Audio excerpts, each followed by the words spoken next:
Hai bro, apa kabar? Baik. Kita ngobrol sebentar yuk. Boleh.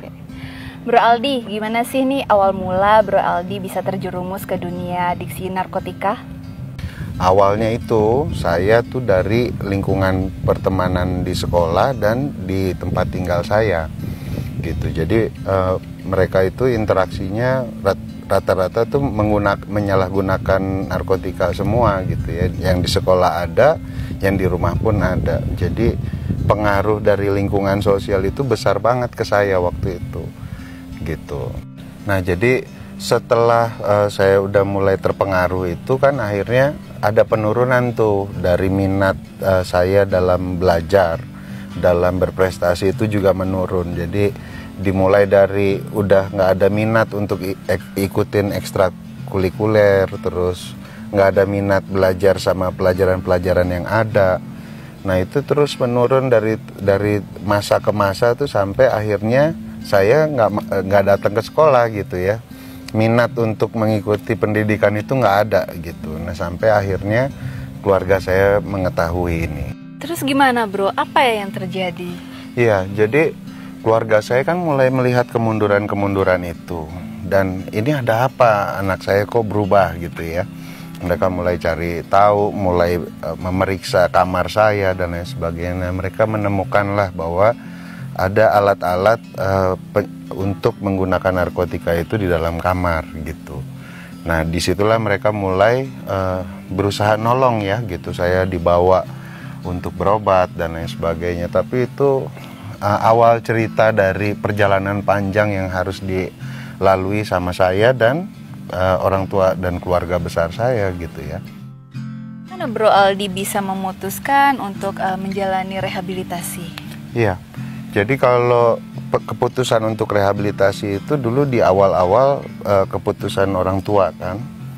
Mereka mendorong saya untuk membawa ke rehabilitasi. Nah, tetapi ternyata prosesnya nggak semudah sederhana itu gitu. Jadi orang tua tuh harus mencoba membawa berulang-ulang sampai 7 kali bolak-balik rehab. Gitu sampai akhirnya di rehab yang ke-7 itulah saya mulai siap dan nerima emang harus berubah seumur hidup saya. Lalu bagaimana Bro Aldi bisa bangkit kembali? Ya jadi waktu itu keputusan untuk nerima bahwa saya harus berhenti seumur hidup saya itu di rehab saya yang ke-7 gitu ya. Saya di situ mendapatkan metode, mendapatkan cara yang benar sehingga saya juga bisa berpikir dan bisa memahami apa yang harus saya lakukan.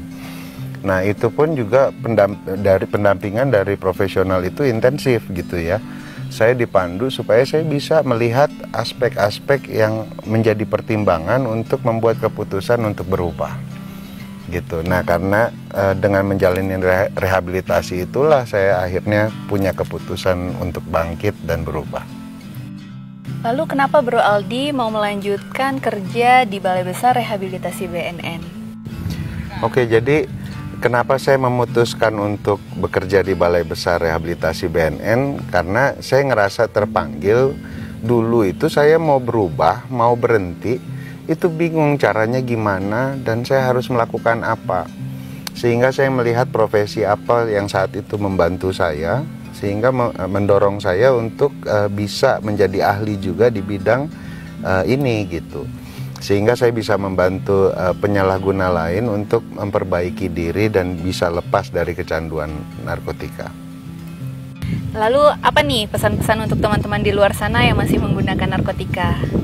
Jadi untuk teman-teman yang masih kecanduan di luar sana, silakan jujur sama diri sendiri.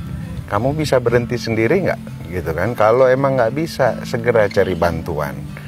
Banyak teman-teman yang memakai ini berusaha mengendalikan atau mengelola pemakaiannya. Padahal mereka udah tahu itu tidak sesuatu yang tidak bisa mereka capai. Jadi kalau memang ngerasa nggak bisa berhenti sendiri, ya segera cari pertolongan. Salah satu solusi yang ditawarkan sama pemerintah adalah Balai Besar Rehabilitasi BNN yang bisa diakses oleh semua warga negara Indonesia yang butuh bantuan untuk berhenti dari penyalahgunaan narkoba. Wah, terima kasih ya Bro Aldi untuk penjelasan dan waktunya. Semoga dengan penjelasan tadi kita dapat ilmu dan bisa lebih berhati-hati lagi untuk menjauhi narkotika. Oke, sama-sama. Terima kasih ya.